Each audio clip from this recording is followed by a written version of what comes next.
I'm going to direct this topic towards the divine feminine.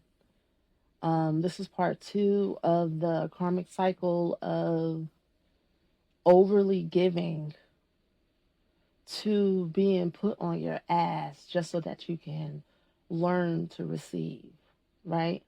So you'll go through this energy cycle to where you're like giving, the giver, the one, the strong one. Everyone can call you for advice, for wisdom, for support, a shoulder to lean on, um, a hefty trash bag, the last breath that you take at night, the shirt off of your back, a celery stick in your refrigerator, a candlestick, a double dutch rope, anything. You have it all. And it's because you have cultivated this energy within yourself. Usually, after a cycle of healing, right? It could be a 3 month cycle, a week cycle. When you heal like a large portion of your, and you alchemize, I'll say that that's better for the divine feminine or the feminine Christ. You're alchemist. You alchemize yourself onto another plateau, and here comes everyone, everybody and their mama, new relationships, even. It's like you're a new person. And it's fun and exciting. And a lot of times, divine feminine are a lone wolf, yang type energy, where you're like strong, like strong. She's like the wind type strong. Like you're in touch with nature and you can talk to the animals, and you are the animal totem, and you are the sun and the moon, and you're just like just everything, and everything is attracted to you. You're magnetic and everybody wants to be around you. You go through different cycles of this. Within these cycles, you are still learning how to balance, how to receive. There's this psychic wound inside of the divine feminine of abandonment that we spend a lot of our time, if we're honest, trying to get down to the bottom of it, and you just can't seem to do so. And the only way to do that really is to say bon voyage to the whole thing. Like, let's call the whole thing off. Like, all of it. Everybody. You know? I've been getting, I've been getting to the money. Uh, Everybody mad. And this is what the divine feminine avoids, because it just seems like cruel to withdraw your love and energy and support from everything and everybody that has been suckling at your teat. Basically, you have created the big baby. That's what I call it. You created big babies, or you created monsters, little monsters that are spoiled brats, and they are used to you being there, just there. Like, even if you don't talk to them every day, but you don't have nobody, right? So you're in this extreme energy, no matter how much you grow, of still feeling lonely, still feeling abandoned, and still being there for everybody. Who? Everybody. And nobody's there for you. And oh, now that you have alchemized, now you really don't need nobody. But it's still, why is that pain still there? Why am I still being depleted? Why is my energy still being depleted then?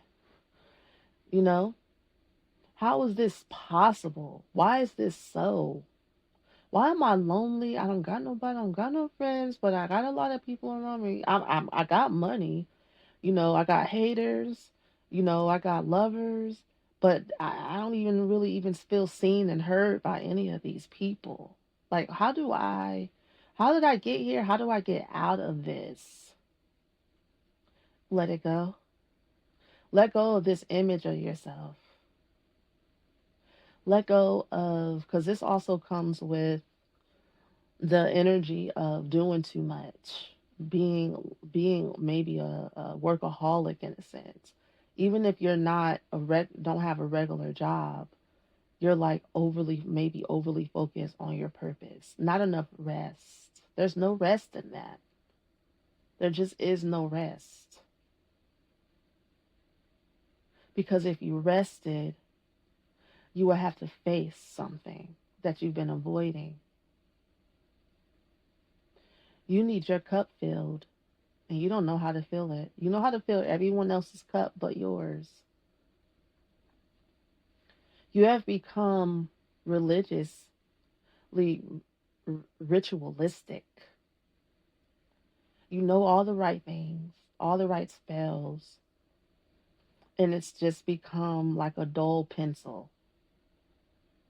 It still works because the laws of the universe are still what they are, but you have not been fulfilled in the well springs of your own living waters because you won't let the dam break. You won't let the levee break. You have to let it break. What does that look like? It looks like doing nothing and receiving everything. Because what ends up happening is that you do everything, you give everything, and you receive nothing. And then you end up going through hell, right? You go through something, right? So these people are on your ass. You're there for them and they're on your ass. They're casting spells on you.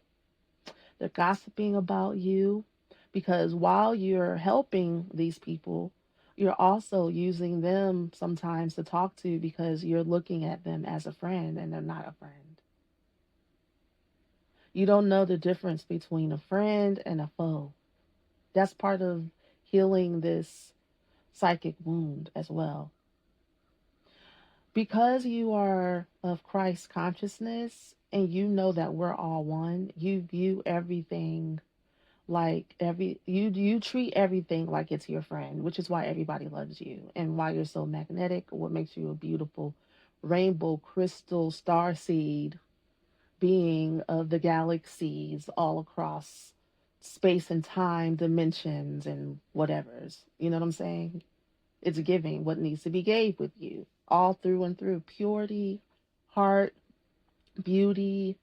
You have it all, but you feel empty inside a lot of times. This is what's missing from the messages that the divine feminines and divine masculines are receiving. This is what's missing. I know it's what's missing because it was missing for me. And usually, me, your girl, she's ahead of the curve like 20 years. I usually go through things before everyone else, and then I'm able to then create something, a space for you to come and get your needs met. Because this is what's next. Do nothing and receive everything. How do you do that? We're going to go to part 3.